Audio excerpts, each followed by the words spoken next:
Bonjour, je suis Vanessa Tedeldi, Product Marketing Manager chez ODrive. NIS2, c'est une directive européenne qui a pour objectif d'harmoniser le niveau global de la cybersécurité des infrastructures critiques en Europe. On peut dire que cette version 2 de la directive, elle répond de manière renforcée et élargie aux enjeux liés à la recrudescence des cyberattaques. On parle d'ailleurs d'une entreprise sur deux victime en France.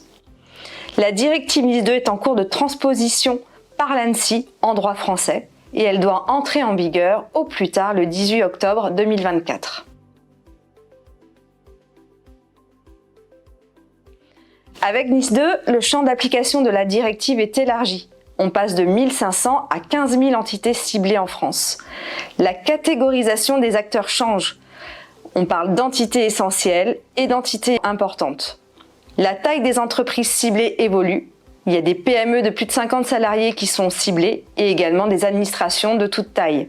Enfin, il y a de nouveaux secteurs d'activité qui entrent dans le périmètre de la directive. Par exemple, les administrations publiques, le secteur des transports, le secteur spatial, le tourisme ou encore les fabricants de produits chimiques et pharmaceutiques. NIS2 prévoit de nouvelles obligations de sécurité plus strictes. Je vais en citer 3. Il y a tout d'abord le signalement des incidents qui devient obligatoire dans NIS2. Il y a la gestion des risques qui est étendue aux sous-traitants et aux fournisseurs. Cela afin de sécuriser l'ensemble de la collaboration de la chaîne d'approvisionnement de l'entreprise. Et puis il y a la mise en place d'une politique de continuité des activités qui est plus robuste.